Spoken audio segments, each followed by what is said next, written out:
Hey everybody, welcome back to the Quest for the Bestest. It's the podcast where we try to figure out the very best Best Picture winner of all time by looking at every single one of them in random order. That's right. My name is Timo, and I'm joined, of course, by the rest of the backlog boys, Tucker, Tanner, and Abram. And today we are going to talk about The Artiste, the artist from 2011, directed by Michelle Hazanavicius. And man, what a film. A silent movie from the 21st century. I mean, I think we really will have to discuss this in depth, but we've got to hold off the discussion. We've got to hold back the floodgates of discourse, the floodgates of discourse, right? Everyone put your fingers in the levee of talk, because last week we talked about Casablanca, of course, from 1942, and we thought that was pretty good. I know, a spicy take right there, that Casablanca, maybe not one of Hollywood's golden era golden boy films, the golden film of whatever. Casablanca got a 9.0 on our average score, and that garnered it the number 12th place on our list. Very long list if I scroll all the way down to the bottom, of 64 films in total. So, well done, Casablanca. Very good showing up there in the top of the list. And now I'm going to hand it off to Tucker, because I believe you have a featured comment from last week before we go in and talk about the artist. Or not talk. I think we'll just have to pantomime and have title cards. Oh, yes. Holy crap. That would be an exercise in editing, but I think you could do it, Timo.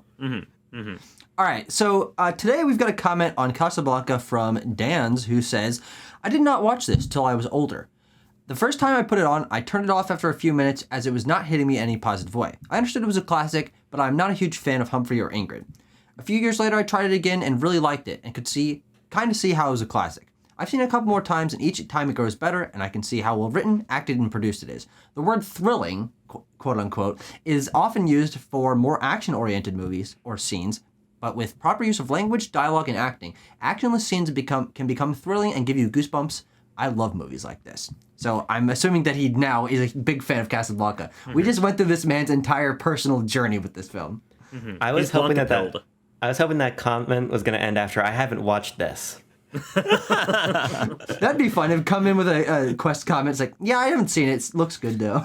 Yeah. By the way, I want to make one more piece of housekeeping information here. Remind people to join the Discord, because last week we actually got a new Quest-centric Discord member, Glacier Corey. Sorry for butchering your name if that's wrong, but come join us. We talk about film all the time.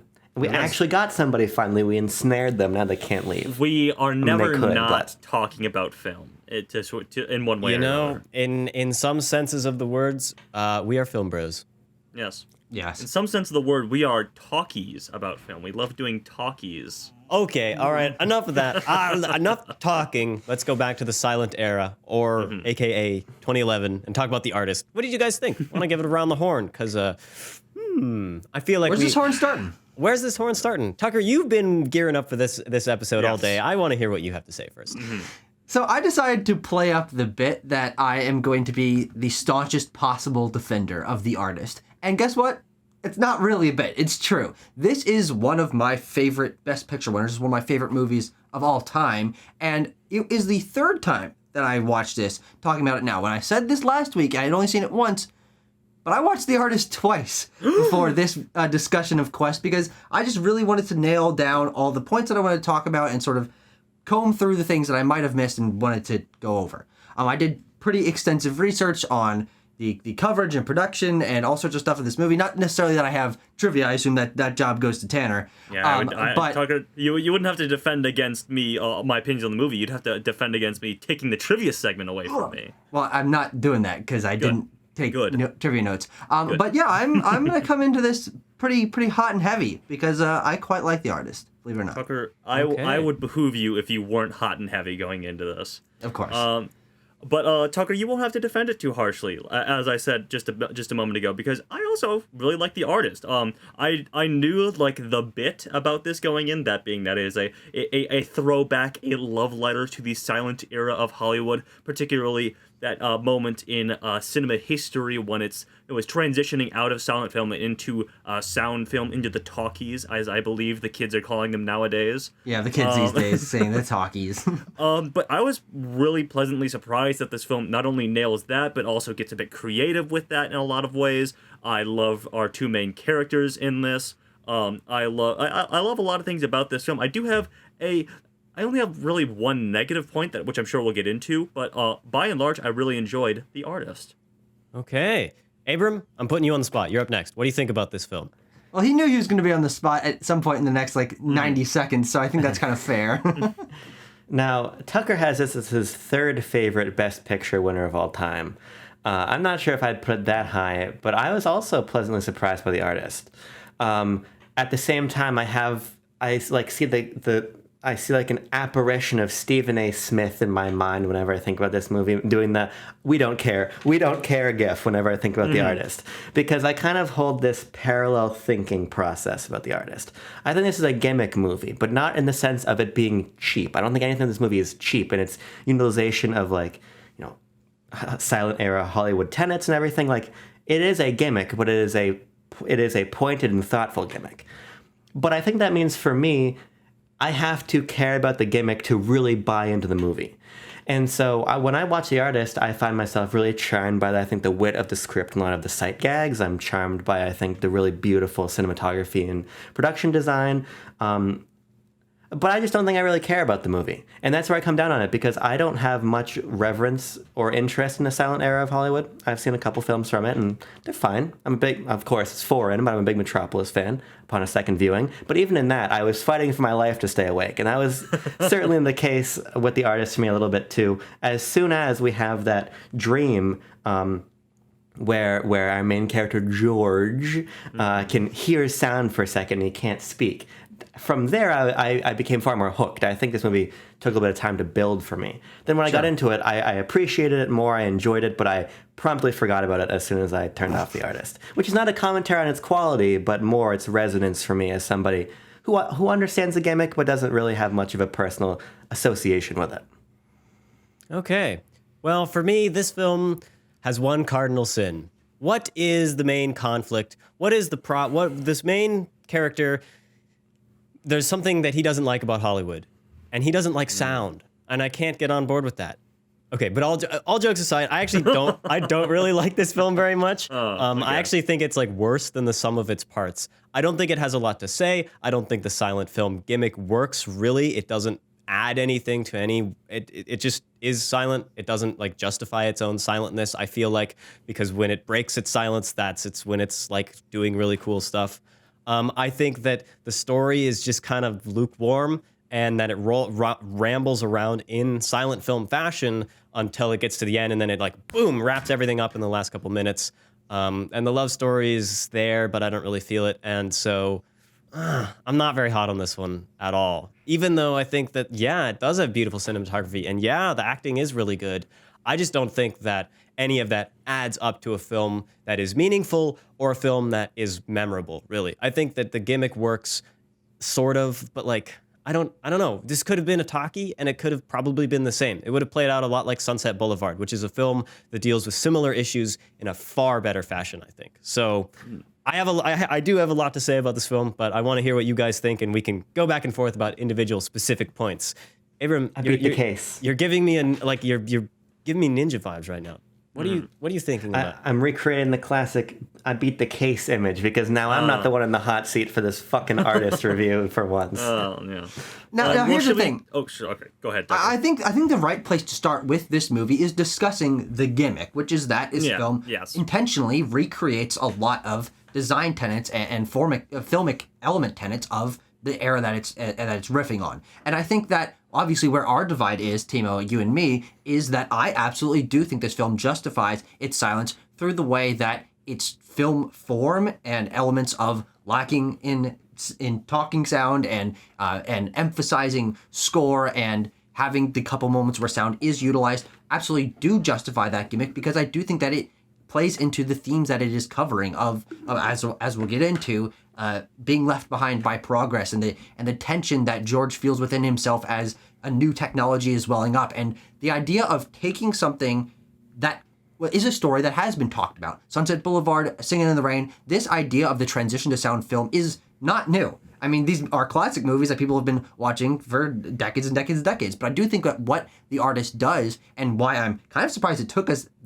quote unquote, the film industry this long to make a film like this, is talk about, quote unquote, the transition through the film design of an older film, of a silent film. What does this feel like of the moment? What would that transition be like? And what is the stress that someone feels visually, as opposed to talking through the stress, not having them sit in a like a boardroom and be like, oh man, really sucks that silent picture is going by, but seeing it on George's face as it's happening. And also, I do think a lot of the production design of this film justifies its silence because it puts a lot, even if it's corny, puts a lot of emphasis on the fact that there is no sound here. And I just love these moments of the film opening on George's film, whatever film that he's in, they're projecting it, and the first thing is him screaming, no, I won't talk. And it's just like, boom, all right, this is the idea of this film. And he walks behind the stage, and there's a giant sign, I think I wrote it down here,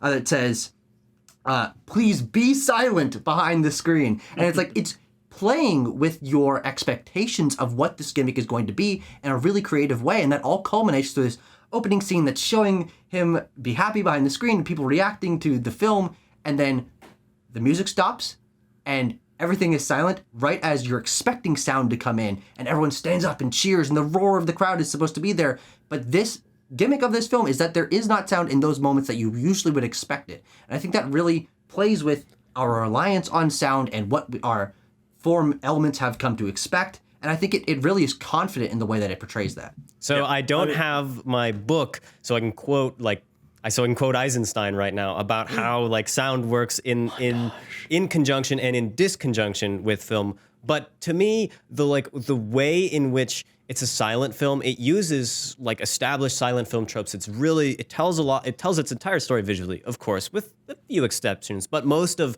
everything is being internalized through the characters acting and their emotions.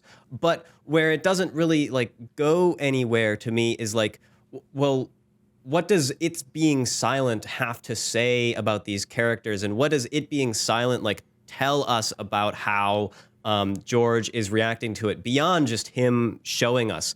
It being silent doesn't really matter when it comes down to he's being left behind. And so that all those elements just are not supported by this central gimmick. And so even though it works in creative ways in some elements, it does feel like old by the time the film is done, because it's like, what is this for? What purpose and like what thematic, like how does it uphold the themes of the film, which I don't think are super strong either. And so that's a conjunction of 2 points. I don't think the film is like, okay, silent films leave some actors behind, but like he can come back in and dance in the end. I really don't like the ending. The ending is super cheesy and feels like it's out of a college like student film, honestly, to me. If I may. If I may jump in here, but before things get too knock down, drag out, just going back to the gimmick a little bit, and Tim, I want to address your points of like how does this sort of I don't like that we're calling it a gimmick, because I feel like that maybe has a sort of negative connotation. The premise, but I don't think it should. Exactly. Yeah, I think it's a neutral term unless we use it in a pejorative way. Like Argo, we consider to be a gimmick film, and I think if we consider that to be gimmick, this is gimmick too. Okay, sure. Absolutely. Just let it be known. I think we're going to be using the word gimmick, but we don't mean it negatively. But except for when we do. Except for when we do, of course. But I mostly will not. In fact, I will never not. But what I was going to say was, I really enjoy the gimmick of this film. I think it's masterful in the way that it's done, because it's easy to make a film without any talking. I've done it numerous times in making student projects for college, just because it's easier to not deal with sound equipment. Sorry, Timo. But it is. Yeah, very, very true. It's just easier to make a movie that doesn't have any talking in it.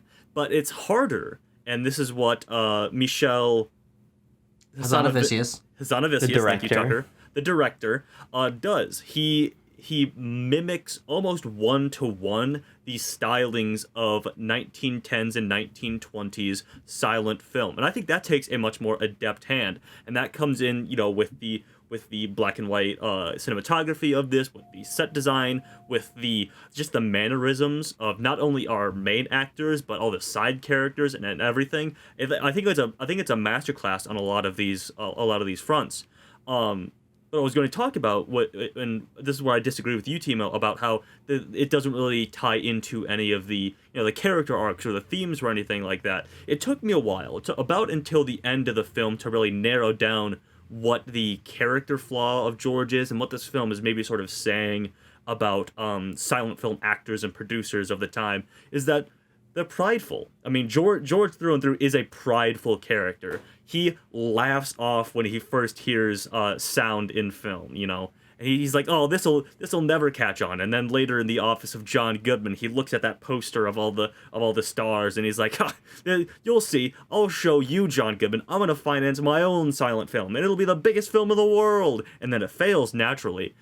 And I think it is, I don't know a lot about this time, but I do, just tangentially, that there was a lot of that attitude at the time, especially people from the silent film production era laughing off sort of this fad of talkies and things like that. And laughing off, in a larger sense, the forwarding of film technology and the forwarding of the filmic form in a lot of those ways. And I think it is a comment upon the pride of these people that know that the industry is going to move forward with or without you, and you can either sort of try to hold back on the reins and see your films fail, as people will go to talkie films, or you can sort of embrace it and you can embrace it and appear in, I don't know, a musical like towards the end of the film, even though it's not how it worked out for a lot of these silent stars. A lot of them did hold back on the reins. Or an issue that this film doesn't talk about a lot is studios being like,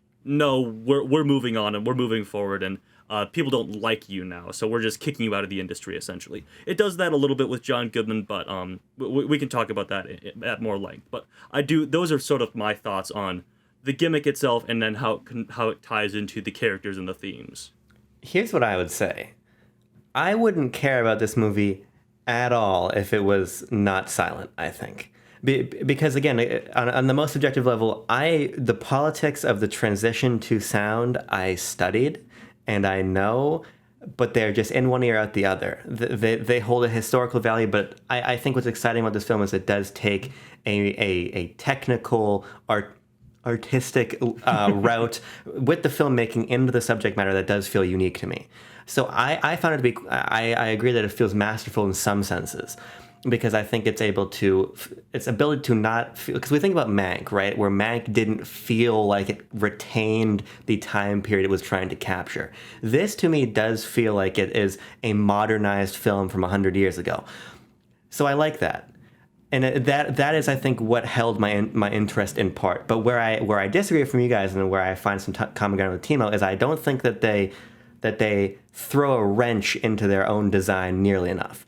Because I think the moments when we do get sound are so exciting, because they draw into a contrast that brings these character flaws and arcs to the surface in a far more engaging way. I think this scene, because my expectation, knowing nothing about the film going into it other than the concept, when he has that dream about sound showing up, I figured from there on out we were going to regularly have the silence broken by sound, as there's this conflict where his understanding of the world shrinks and shrinks and shrinks until it's nothing and there's sound all around him. That was my expectation. We don't get that, and I think that that might have betrayed the gimmick, but I think that there are particular scenes where it would have, I think, really reinforced the material that Tanner is talking about. I consider the part in the restaurant when we have Peppy giving her interview about the people in the past are being left behind. Now, that's an excellent moment, in my opinion, to have her dialogue spoken. And then we have this contrast where maybe we have George stand up to confront her, and his dialogue is in inner titles, and then she is actually speaking diegetically. Then we really artistically draw into contrast what you're talking about the pride and the progress and the sense of lost, talent and everything. But we don't do that. I think the film does play it too safe. It gets into this sense of, we are going to be a silent film, except for these very explicit moments where we're not going to be. And I agree that they begin to ring hollow, especially the ending, which I agree with Timo. It's trite. I would have liked to see some more complication of the gimmick. I think you're absolutely right. When I'm thinking through this film, a lot of my love for it comes from its commitment to its styling, which I do think is a balance you have to kind of strike, and clearly they went to one side or the other.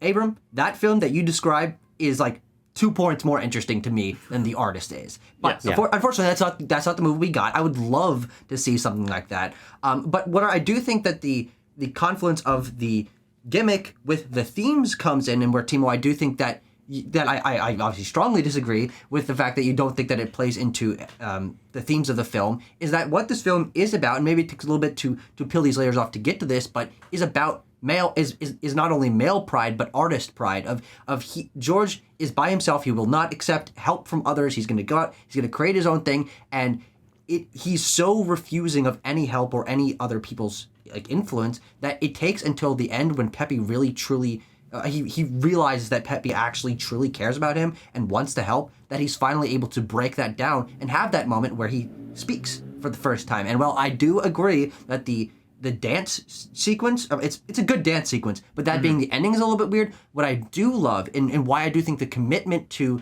the silence is important, is that not only does his fear come from, his fear comes from sound approaching, so he's comfortable with silence, and obviously that's accentuated by the dream sequence, which is one of my favorite sequences I've ever seen in film, personally. But when he finally does speak, you realize that the reason he's so afraid of this is he has a heavy French accent. And if that was revealed any earlier on in the film, I think it wouldn't have made that moment as interesting. It's okay, he's finally like allowing himself to come into the future, but this is why he was left behind. Like, he can't be that great actor when his voice is under the guise of a French accent. Like, I think that's a really interesting moment for his character, and that is, I think, only powerful when they commit this much to the fact that it is silent. And the commitment to the silence, I do think, also is important, because while you say it doesn't really affect the themes and stuff very much, if they went halfsies on this, like they were like, okay, it's going to be black and white, there's going to be intertitles, but we're going to have sound, like whatever, then okay, then the film isn't committing as much to its style. And I do think its confidence and commitment is why this film is so highly regarded. Yeah. No, Tucker, you bring up a good point. This is a good intro for a little segue for some trivia here, because I didn't really think about the French accent thing. I just took that for granted, that being that Jean Dujardin is a French actor, as is... he doesn't speak English. Yeah. That's the thing. He does not speak English. That literally is a French accent. Yeah. Berenice Bejo is also French. But I like that reading of it, Tucker. I didn't think about that, like I said, and it plays into some real world inspiration for George Valentine. He is based off of a few silent film swashbuckler stars, such as Douglas Fairbanks and John Gilbert. John Gilbert was actually Rudolph Valentino. Yeah, it was sort of excised from the film industry because when the transition to sound happened, he got kicked out for having a high squeaky voice, is how it was described. And Douglas Fairbanks, I'll just shove this piece of trivia in here as well, that the silent film that we see George watching in his own apartment, where he's like that pirate looking guy, is actually a Douglas Fairbanks film that they just sort of inserted him in for those close-ups. Yeah. When I think about George's character and like the way that he and his like his personal flaws and the flaws that he overcomes, is that he doesn't want to speak, and it's revealed later on why. But I feel like the film, in its like kind of like lack of storytelling on the aspect of this sound angle, doesn't really like ever. It doesn't show us a lot of how this is how he doesn't want to do this. I just feel like it tells us, he's like, oh, I don't want to talk. I don't want to talk. That's all he ever says. And we never really go beyond that into I actually would have liked to see why he doesn't want to talk a little earlier in the film, because Sure. then it can play out and be like, oh, but okay, so Hollywood is like discriminatory and Hollywood does these nasty things. And instead it's just, I don't want to talk. I can't talk in films, so I won't do it. And that will drive me to be crazy and insane. And I just feel like that doesn't feel super grounded, and it doesn't feel like he's a fully realized character when we just don't know this key piece of information about him for so long. And that reveal is kind of coming, and I kind of know it's coming because of French production. I think it was made in France. It looks like it was filmed on the Universal lot. It is filmed in California. Okay. It was produced by the Weinsteins, so it was made in America, but most of the crew and stuff is French, and obviously the director and the main actors and everyone else around him are American actors. But Yeah, but it just doesn't. His personal flaws and the resolution and the arc of his character in going from being like starting out as being the silent film star and his fall and then his eventual sort of rise just doesn't feel very complete when we are missing so much information for a large part of it. And when the film doesn't communicate that to us beyond just like this bare minimum, that I just felt as like unsatisfying to me. And I just was like, I got that he was prideful and maybe even arrogant about it, but not until really late. Not really like understand. It didn't communicate what was really going on with him clearly enough and quick enough into the film to make him be this interesting character. He just kind of floundered around for a long time to me. He was just looking sad and being depressed, and it wasn't clear why. I think where I come down on that is I think what's nice about his decline, because I really like the sequence of we're putting together what's his movie called? Tears of Love, Tears of Love, Tears and Rain, faded like memories like Tears and Rain, whatever. I like the sequence where he keeps writing checks, and then the film fails. We see him in this basically half empty theater. He walks out, and then that's more than half empty, my friend. Great point. That's Morbius levels of empty. Good old Peppy Hare has her big production, and there's lines around the block for it. And I like this sort of sense of his attempt at a retention of his legacy. But he's living he's divorced. He's living in this shitty house. He hasn't paid Clifton in a year. I think that they actually capture his fall pretty well. Where I think it goes wrong is I don't think the film ever, in a believable way, this is where I think I agree with Tim on the believability issue, is it never pulls out of that and I think a manner that makes sense. It does feel very much old Hollywood and now it has to end happy, so it's going to. Yeah. And that's where I find a little bit of a disjunction, because I actually think that if he had killed himself, the movie would be better. Because then there's a real power to his stubbornness of not even the gunshot that killed him could be heard by the audience. Like that's a great idea. I like that. He carries that to the grave, but no, it has to be a kind of cutaway editing trick of actually no, she crashed the car coming to get him, and then we all live happily ever after with Uggy the dog. So that's where I think I come down on it. The fall works. The Phoenix arc does not. Yeah, I can't wait to see the Abram Buner remake of The Artist. Quite honestly, it sounds fantastic. Awesome. Yeah, it sounds awesome. Well, I also think that a lot of the reason that I find myself very compelled by George's character and Pepe's by extension, because I think we should talk about them, is through their simplicity and what they represent in terms of the history of filmmaking and different kinds of artists and different kinds of actors. But why George is so compelling and why I think it does, like, not hurt me. I'm not bawling at this movie, but why I do find it reasonably well written that his fall happens is because I think he is a very interesting character. I mean, he is so ludicrously overconfident in that opening scene where he's given the encore and everyone's cheering him on, and he keeps going, whoop, oh, I'm gonna go back on stage and I'm not gonna let her come out, and like that right there, I'm like, bam, I am in love with this guy. I want to know why he's so cocky, and I want to know like what is he gonna do? How is this progress gonna like help him, and is he gonna bring Pepe up with him? But like all of this, I think, worked especially well because you see him build up and up and up, and he's just at the time of his life this whole time, and then he ultimately is the one that brings his own downfall, not only through refusing to speak and being stubborn in that way and prideful, but also he's the one that gave Pepe her success, not only through getting the picture with her, which of course was an accident, is a kind of meet cute moment, but also he says you need something to set you apart, and he's the one that gave her the beauty mark. That is what gives her the spark to become the star that she is, and she has this movie called Beauty Mark, and all the headlines are flashing by. It's like, oh, the beauty mark of the century. Like, he's the one that created the thing that ultimately like enveloped him, and I think there is sort of a tone to that makes that compelling. It's a very simple tone, but I think it's very, very solid in its simplicity. I think that's important, Tucker. And this goes back to why I think it's important that this is a gimmick movie. Because to Timo's point, I do not think these characters or these concepts are deep enough to explore them in a dialogue-driven film. But as you're saying, Tucker, I think on the surface, through the aesthetics that's communicated by the film, these things feel engaging because it's thematic to the level that they can do with inner titles and with their set design and with what they have. I think the artist knows that it's shallow. And because I think it's serviced by that gimmick, it knows that if we're not going to have dialogue, we can't really dive deeper, which I suppose is unsatisfying in some respects.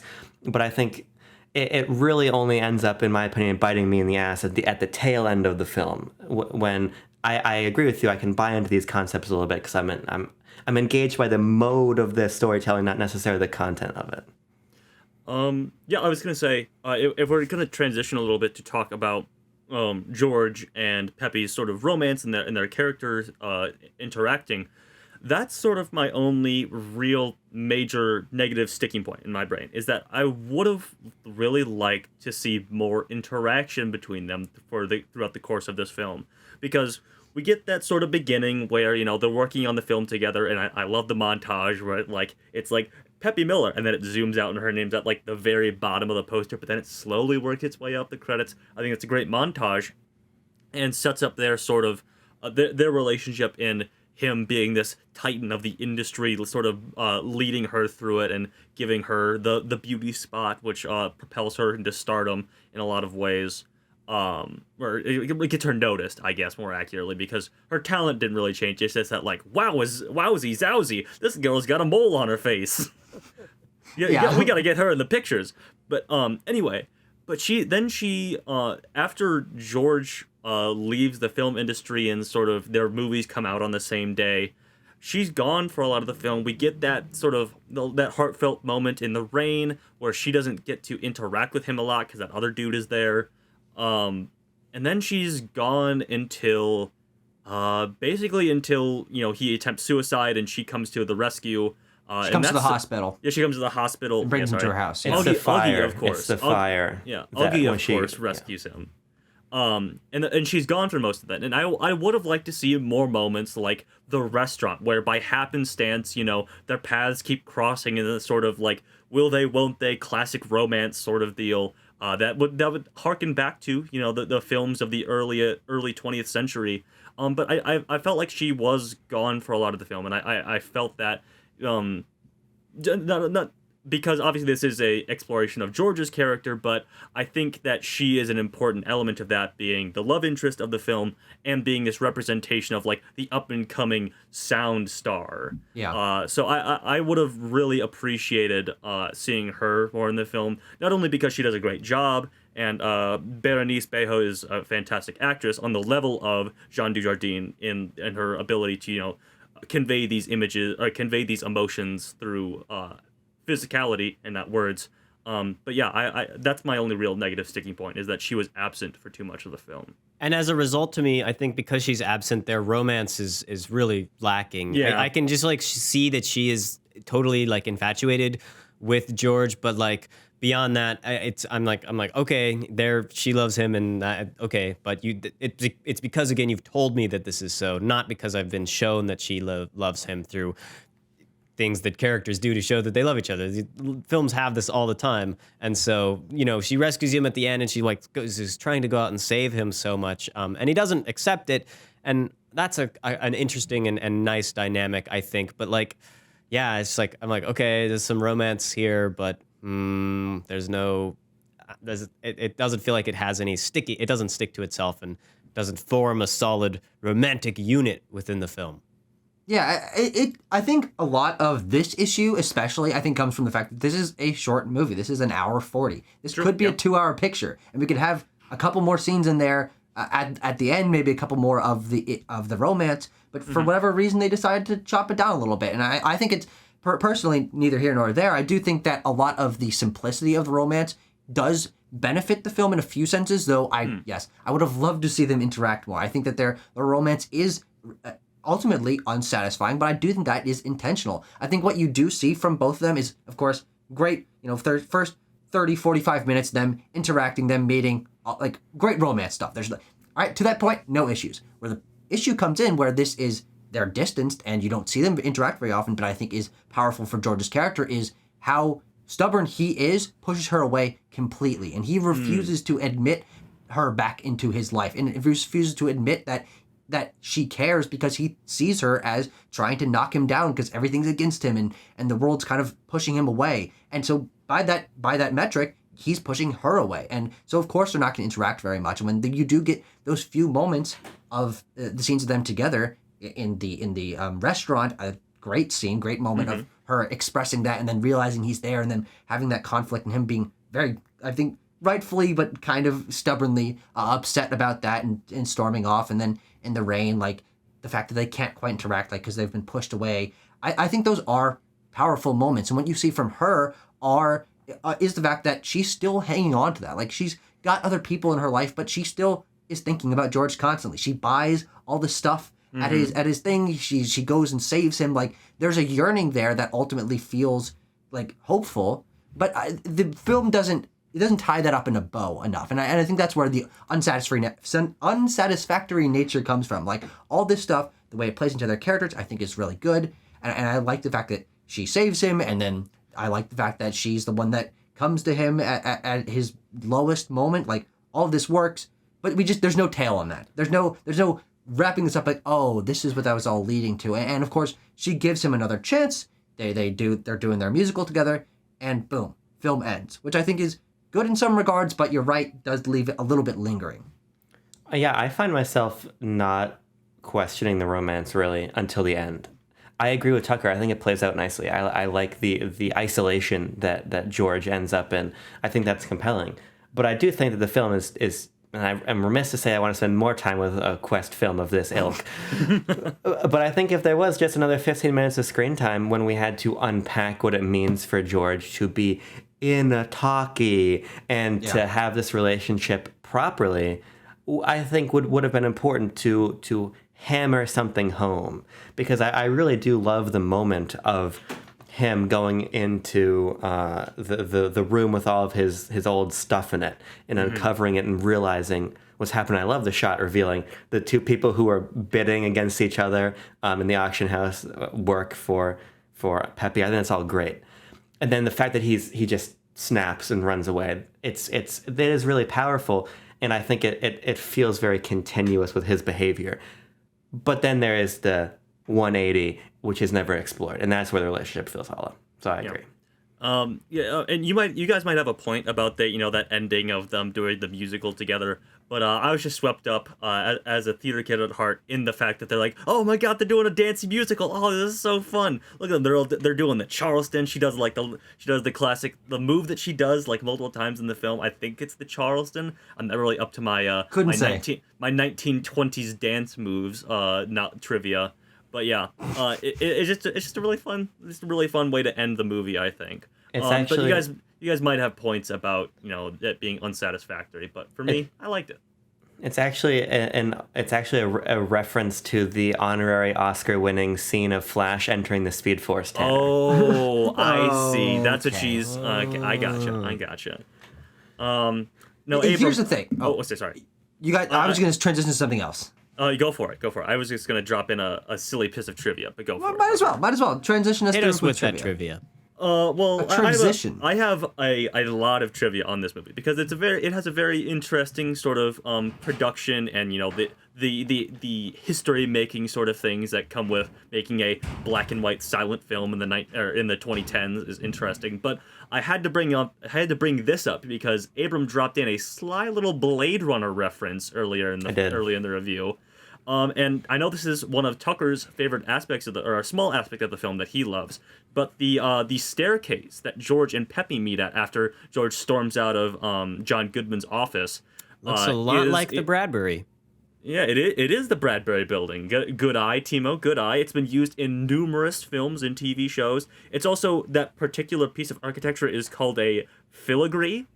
Not the piece of trivia I was narrowing down on, but just a fun word. But it was most notably used in the interior and exterior of the Bradbury building were used prominently in 1982's Blade Runner. Best film of all time. Well, I think that actually does surprisingly nicely transition to, I think, what are clearly the strongest elements of this. I can fight for the characters. I can fight for the themes. I can do my triple depth readings of all this nonsense. But I think where this movie obviously shines and why it is so widely regarded is the production of this film is absolutely immaculate. There is no lacking element here. You know, you've got some films that do their set design pretty good, but then okay, the costumes that's a little hit or miss. Or the cinematography is good, but maybe the sets don't really allow that to be captured. But the way that they combine all of these elements and so accurately recreate the past is just insane. And I think the staircase shot is one of my favorite shots in the film because it is so like geometrically solid, and you've got this staircase in the middle, and of course he's going down and she's going up, so there's a little bit thematic imagery going on there. But the way that it's stoically shot, and you've got people going up and down in the background, it gives us a nice hustle and bustle look to it. It feels very much like modern times is something that popped in my mind. Yeah, exactly, and it feels staged. It feels fake. It's like no way is there this building that's this big and the camera's this far back and you got all these people in like identical suits going in the background. But because of that, it has a really compelling style to it. And it's that commitment to style that this movie works leagues upon. I mean, if we just want to talk about the cinematography, I think that the way that it uses black and white is the way that Mank should have used black and white. Is It knows that black and white plays stronger with light and shadow and to some degree reflection than color cinematography does. Like there's just a different kind of feeling there. And the way that they use him in shadow and the darkness of a movie theater and smoke and all these things are so visually compelling that every frame, there's no frame that feels like, oh, this is just slapdash together. Like, no, this is referencing something. This was set up in this specific way. And for me, as a visual film fan, I'm always looking for a film that shot to shot, I can be satisfied with what's going on. Yeah, I mean, it really does feel like a silent picture from the era. You know, we compare it to Mank, and I think that all of the individual elements, it's not a very, even though it's really well shot, it's not very crisp. And I think that is the most important part. Even though everything's in focus and like technically it's fine, the post-processing they did, I'm not sure, Tanner, if this was filmed digitally or on film, because that can be a bit of Mank obviously filmed digitally because it's just like blindingly sharp. And that doesn't work for this retro, very early film aesthetic that is soft and replicating these older, the old film stocks that just weren't as high fidelity as we have nowadays. And their emulation of that, I think, was very accurate. And their emulsion emulation. It worked throughout the film. There was never a shot where I was like, that's modern. I was like, yeah, okay, this is old. It was shot in color and then converted into black and white. That's another piece of trivia that Very I saw. interesting. Yeah, I would like to see the set pictures then, because you can do interesting things when you shoot it in color. You can make, the yellow is a different shade of gray than like red is, and you can use that kind of those colors to affect your on-screen look. So I'd like, because the reason I ask about the digital, I was trying to think 2011, is the year the Arri Alexa camera came out. It's the most important digital camera so far in film. I was trying to think if there is an allegorical reading between like film cinema and digital cinema, but I'm not necessarily sure that tracks in what it's saying about sound and step forward or leave behind. Because if you're not shooting digital, if you're still doing on film, like you're a hipster and you'll be fine because people like that anyway. Unlike Timo, sound. I can test your camera knowledge here. I have IMDb has all the trivia on what cameras and stuff were used. So it was filmed using a Ariflex 435 ES. Film. That's a film camera. Okay. Yeah. There you go. Yeah. Okay. Very Good job, Timo. So definitely probably why it has that nice grainier feel, because it was actually shot on film. Interesting that they would shoot on color film though. It's more expensive to do color than black and white. Who's to say? Creative choices. Probably not enough to warrant a. Speaking of You got creative the Weinsteins choices, behind you. You can throw as much money at this as you want. Maybe they bought the wrong one. Speaking of creative choices, I'll try to put us back on the rails here. There's just like some really cool stuff that this film does. Like Tucker brought up the use of reflection in black and white cinematography, and that brings to mind obviously the incredible shot of George. He's hard drinking alone in his big mansion or whatever, and the shot is of a pool of alcohol on the table or whatever, and it's upside down, and he pours more, and I think the camera flips right side around again. Or no, I think I got it backwards. It starts on him, and the puddle is in frame. He pours more, and it flips there's no upside puddle down. at first. Yeah, he There's no poured puddle it. at first. It's you like can't a mirror. tell which side is the reflection. Yes, I think that's it's what a makes mirror it so table. cool. Yeah, it's a glass table. That's what it is. And then he pours some alcohol on the table, and it's a crazy cool shot that's used there. I also love the sequence of all the little guys showing up when he's drinking at the bar, and he's like trying to swat them away. It's very Night at the Museum, if you will allow me to say that. Yeah. And there's Octavius, Jedediah, shout out, and there's one I think the other section I was thinking of is that, and like I said, incredible sequence where sound, like the world has sound for the first time, and he's like, what the hell's going on? But he can't talk. I just a little inside baseball for when we were watching that, because he sets the cup down, and that's when he notices. I didn't notice the first time that he set the cup down. It took me until literally he picked it up and puts it down again. And I'm like, oh, there's sound now. Holy moly.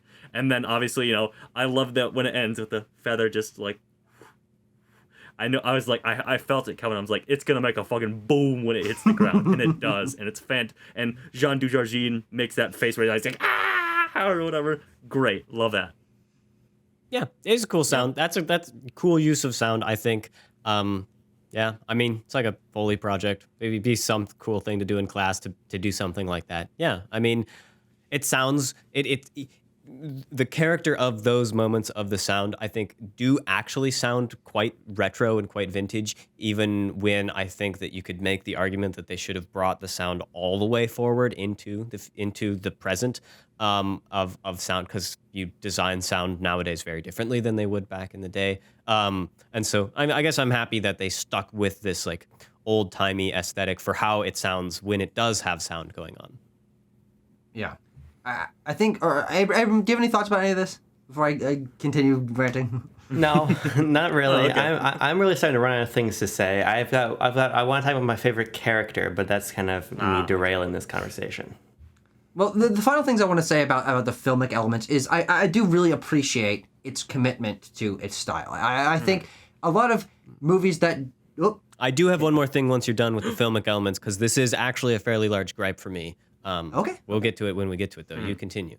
Well, I just want to bring up the editing of this movie. I think it's very well edited, but the way that it recaptures old editing techniques that you don't see anymore because they're fucking cheesy. But when you put them into a world of cheese, like the entire je ne sais quoi of this movie is that it's trying to do cheesy old movies. And they do like irising transitions and windshield wiper transitions, and they'll pop things up on screen in a little bubble, and it's like, man, this is so out of left field, but oh my God, does it feel at home. And it really just brings it to another level of, they just cared so much that they're recapturing every element. I will say that actually did jog my memory. To your point about sort of overlapping editing and things, I do really like when George is bankrolling Tears for Fear or whatever the fuck the movie is called. Tears for Fears, yeah. No, that's what it's called, for sure. The real sense of tension, I think, is communicated as you see him write the same $1,000 check, and you know, like, that's not the same $1,000 that we have today. Yeah, I think that's communicated really well. So filmically, I think the film is beautiful, as I said, but I think that was the moment of the film, I think, for me, other than the sound dream sequence. So Yes. My thing that I want to talk about is the score, because by and large the score is serviceable. It functions as a silent film score until we get to the end. Did you guys catch on to what the piece was playing during the climax of the film? Did you? this is a classic thing about this movie, and it is very contested, but I didn't actively notice. It's a piece of music from Vertigo. It uses they use. uses a piece of music from Vertigo, which is not a silent film, to end the film and have its climactic moment. It's a very romantic piece of music. The Bernard Herrmann score, really good. I went and listened to it after we were done because I was like, oh, I love this movie. But to me, I do not get why they used it. They have original score for the whole film, and then you have the Vertigo score. And so, what does that mean? Are we supposed to be conjuring up images? You know, Vertigo has these two characters, and they're like, oh, there's the contest between them, and there's the deception, and one of them is like they're lying to each other, and all of that context about what Vertigo is about comes flooding into me when I start hearing this score, and I start thinking about that, and I'm not thinking about what's going on between the characters. And on the film, and I don't understand why it was used other than it's a nice sonic piece. You know, why did you choose to use Vertigo as opposed to maybe writing your own really nice Sonic? Writing your own piece of score that conveys similar emotions and has similar tonal qualities, but things have meaning. That piece of music has pre-established meaning, and I don't think the film uses it in any regards. It's just like kind of a callback for the sake of having a callback, but not to a silent film. I don't get it. Okay. I didn't know that, honestly. I think I actually did come across it. Pop quiz. Did any of the other three of us notice that was from another movie? It's like the theme of the movie. It's from the most climactic I've seen Vertigo moment. twice, and I do not remember any of the score. Well, here's what I would say. You're a score enjoyer. You should listen to the Vertigo score. It's really I'm good. sure it's great. Timo raises a good point for people who know. I haven't seen Vertigo, so I can't comment, but I think that is very important nonetheless, even if we didn't recognize it. Yeah, it totally true. is. What I would say is, this is just me trying to come up with something right now, some sort of explanation or my reading of it, I guess. And maybe it is, as I alluded to earlier, this film is sort of about embracing furthering technologies in the film industry. And it could just be, hearkening forward to, Vertigo, which is came out in 1958, I believe. And you think to yourself, yeah, why would they use this for a film that's set in 1932 or whatever it is at the end of the film? And maybe it is just because, at that point, I think that was when that was around the time where Vertigo sort of overtook Citizen Kane as like the widely recognized best movie of all time. I think at the top of like AFI lists and things like that. 2011. I know that it happened somewhat recently that Vertigo overtook Citizen Kane. We were talking about that in one of my film classes recently. They're like the two top runners for the director, the AFI director's favorite movies of all time list. Yeah. And it could just be, hearkening forward to like, and from this point forward, the advent of sound and our main character who is sort of against sound, but he finally embraces it at the end. From this point forward, we now get, the rest of film history blooms forward and gives us what is recognized as, if not the best, one of the best films of all time, 1958's Vertigo. Could be, that's just me, like, trying to come up with something on the spot. So there is a comment from Michelle Hazanavicius about this. This was a very big controversy when the movie released. The actress Kim Novak from Vertigo was greatly angered by this, and it became a big thing. But I'm just going to read his quote here, which I haven't read this before, but I found it.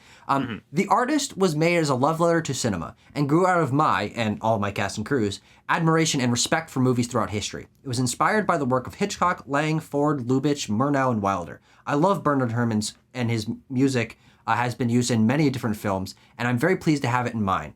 I respect Kim Novak greatly, and I'm sorry to hear she disagrees. So, okay, so no, like, filmic or thematic reason why it's in there. I maybe just loves that piece of music and thought it would work really well for that scene, which, frankly, I think it does work very well for that scene, maybe because I didn't recognize it as that and didn't have a baggage, but also I think that it doesn't register in my mind because, frankly, I think this is one of the greatest scores that I've had the pleasure of listening to. It's so varied, and there's so many different energies and tones that it's playing with, and I've gone back and listened through this score multiple times since I watched it the first time. Like, it is in probably my top 10 favorite movie scores, and I think it's phenomenal, but the Vertigo score thing is just like a weird blemish that I just can't really put my finger on because it doesn't matter to me. Like, sure, okay, maybe it doesn't work as well, but it worked fine for me, and it worked fine for the director, so and doesn't Tucker, matter too much. it worked fine. Well, I guess that particular thing didn't work fine, but the score by and large worked fine for the Academy,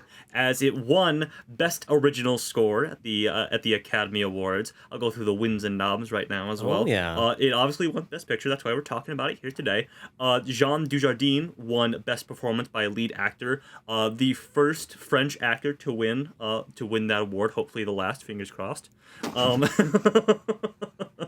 just kidding. You know, if once in a blue moon a French actor turns in a good performance, you know, if we're allowed to hate on the British as we have done in the past, we are so too allowed to hate on the French. Yes, of course. Michel Hazanavicius won Best Director. This film also won Best Costume Design. It was nominated Berenice Bejo was nominated for Best Supporting Actress. It was nominated for Best Original Screenplay, Best Cinematography, Best Film Editing, and Best Art Direction. Each of those very well deserved, I do believe.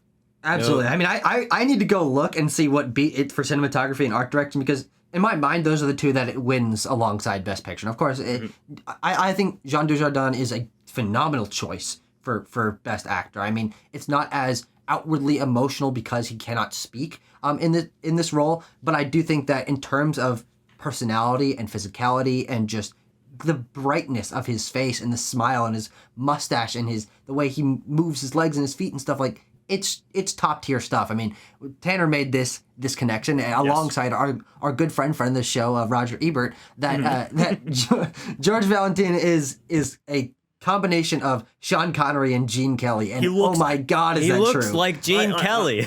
Yeah, I can't believe that, you know, maybe I just have a very similar brain to Roger Ebert. Hopefully not a very similar femur, since I do live with Tucker Hazel.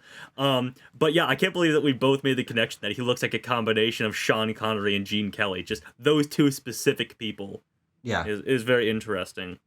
Tucker, just so you know, the film Hugo won both art direction and cinematography over The Artist. Those are both great wins for that as well. I'm not complaining about Hugo, though I think this is better than that, frankly. Yeah. I mean, obviously, these two films kind of have this duology of recapturing the history of cinema, but I do think that this film's commitment to it makes it stick out more in my mind, though Hugo also has its own idea of recapturing history through modern technology and utilizing digital cinema and all that, but yeah, alas, I would also prefer The Artist for both of those. And I do have quite a bit of leftover trivia. I'll cherry pick a few pieces to run down here if we're wrapping up. Yeah, I think if we don't have anything else to say, maybe while Tanner delivers our trivia, we'll pull up.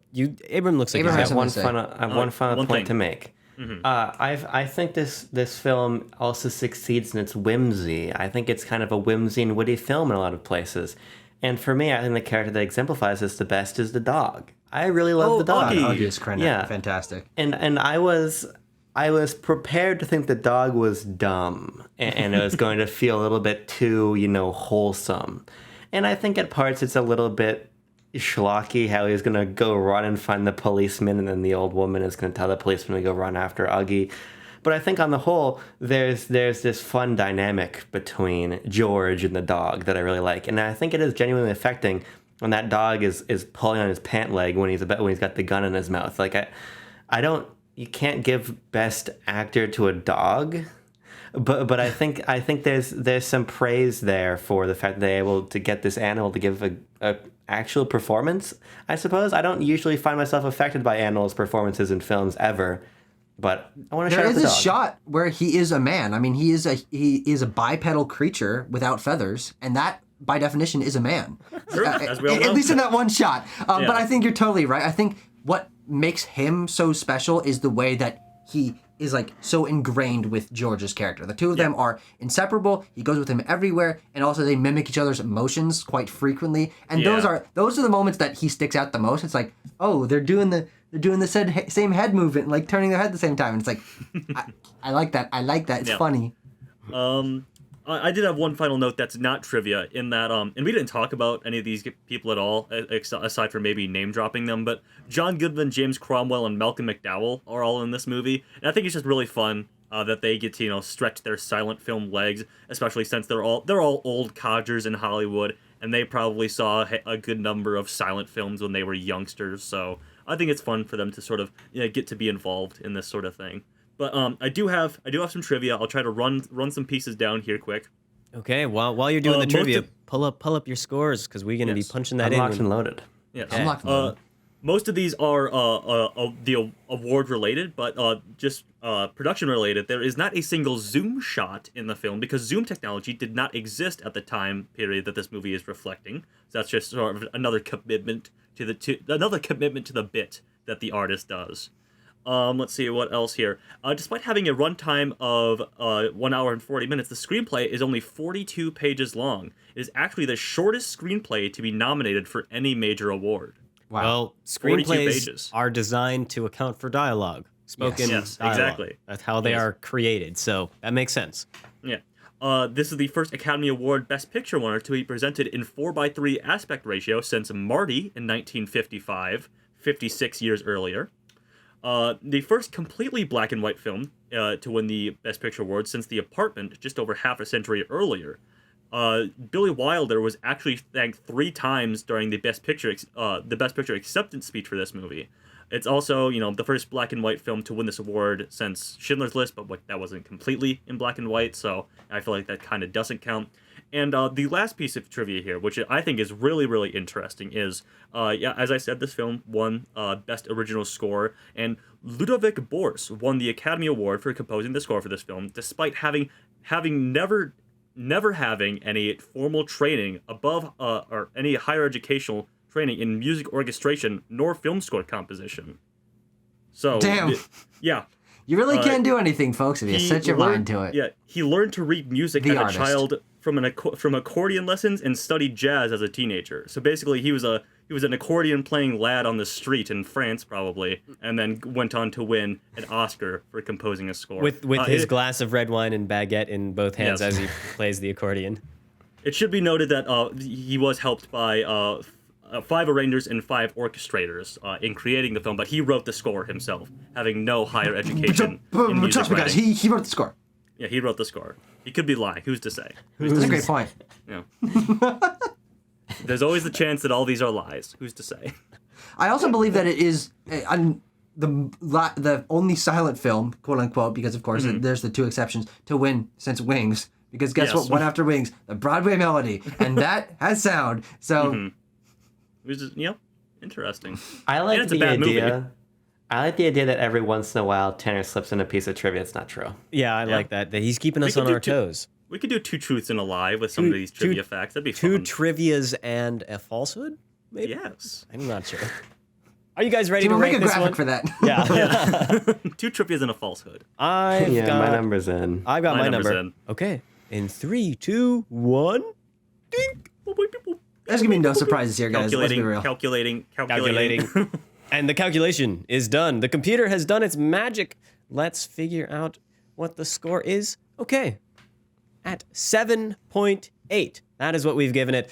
Running down the point breakdown, starting from the top, Tucker gave it a 9.7, followed by Tanner. Oh my God, the names are not happening right now. Tucker gave it a 9.7. Tanner gave it a 7.9. That's why it was my brain is Inversion there.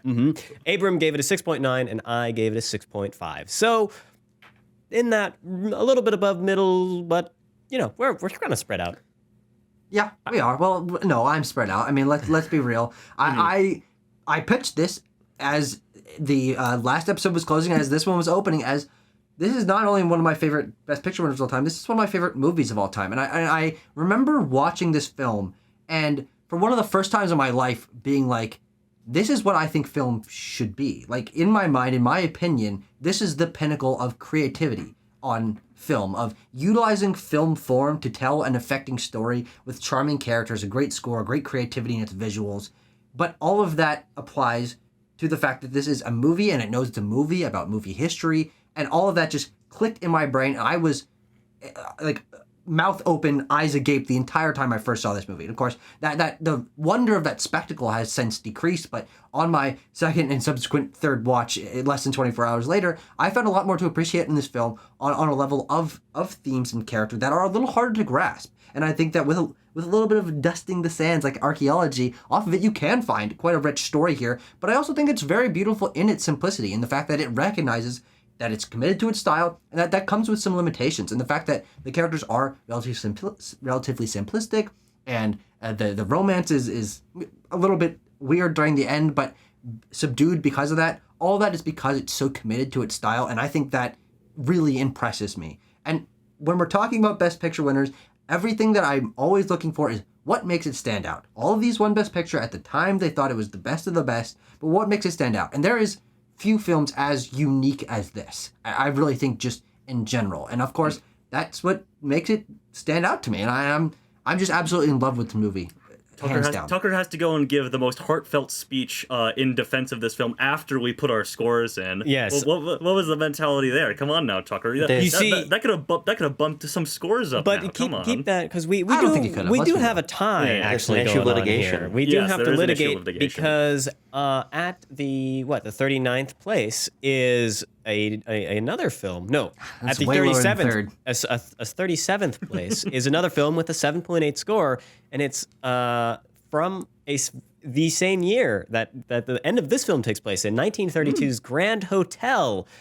We are vying for which one goes where. So what do you guys think? I mean, I know what my vote is. What's your vote, Tanner? This going above Grand Hotel. Okay.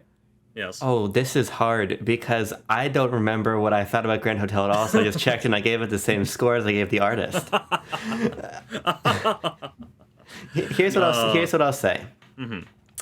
I came into this review preparing to give the artist a little bit of a higher score than this, maybe mid sevens, right? But I think Timo did a lot to expose to me why maybe I didn't resonate with the film personally very much.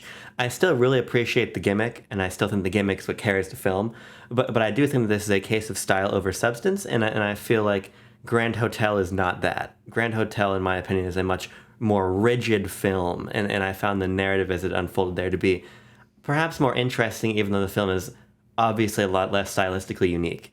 So when I'm thinking in my head if I'm going to pull towards style or pull towards substance on this one, my vote is I'm not going to do anything unless I have to litigate a tie. So Timo, what do you have to say on the matter? Well, because I think that this film should go below Grand Hotel. Surprise, surprise. But I think that a thing that we haven't really discussed is that there is a canon of silent films that exists outside of what Hollywood did, and I think that I've been studying them a lot. They're from a country across the ocean, across the Atlantic.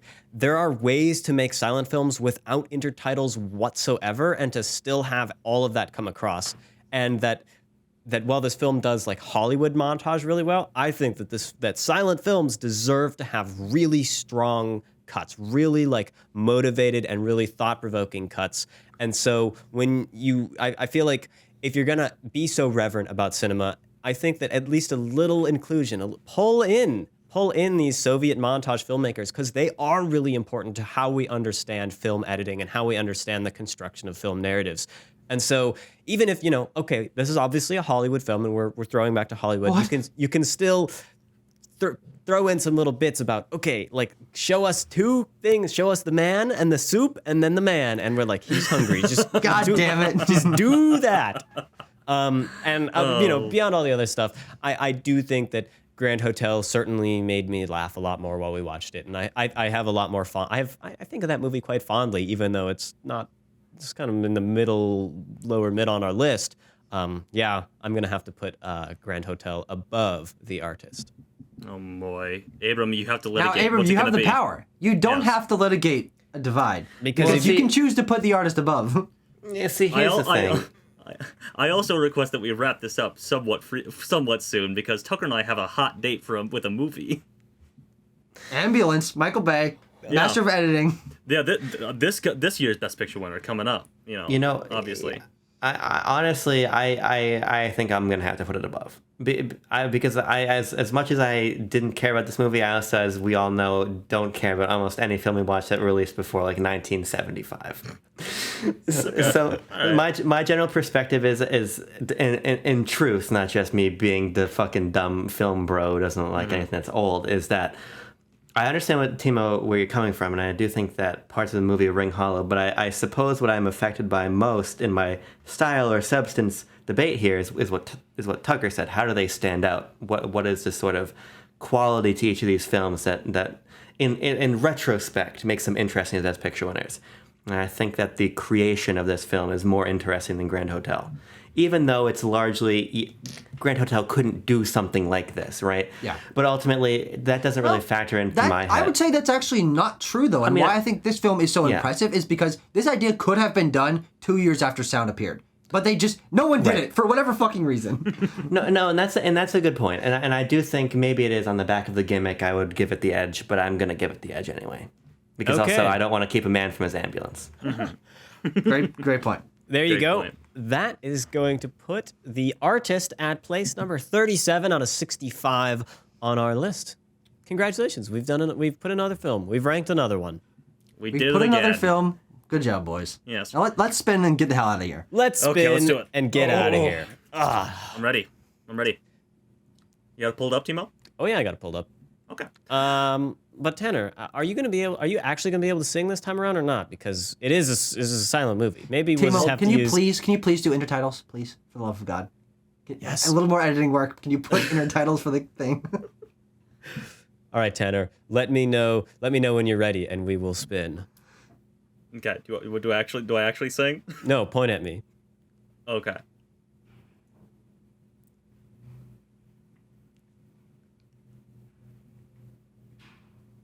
And the number is, the audio listeners really enjoyed that bit. Oh yeah, of course. The number of the Oh. film we are doing next time is our number one, our most recent film on the list. So, which one is that? I can't picture it in my head. I don't remember which one it is. Number one currently sits with Birdman. Birdman or The Unexpected Virtue of Ignorance, which, of course, as I said last week, is another one of my favorite Best Picture winners. In fact, I like it more than The Artist. So we're doing back-to-back bangers here. Absolutely, we are. Birdman is an incredible film. Have we all seen this before? Who hasn't seen No. this? I haven't seen it. I wanted to see Wow. it. I was aware of its buzz, and I wanted to go see it. And I never did, and everyone told me it was great, and I just haven't seen it yet. So I get to watch it finally. Birdman time. Very Birdman excited. time. Alex, it's Iñárritu, right? Yep. Alexander G. Iñárritu. Iñárritu. This film also, I think, has a little bit of a gimmick in it, right? We'll see. Yes. And we will talk about it. Maybe we'll compare and contrast. Maybe not. Who knows? With the course of next That's the week's point of this review. show. Yes. Comparing and contrasting all the Best Picture winners. That's the name of the game. That's the quest for the bestest. Thank you guys for joining me, for talking about The Artist. We all are artists in our own right in the way we spin our tales about what we think about these movies. I'll leave you with that. Until next time, peace.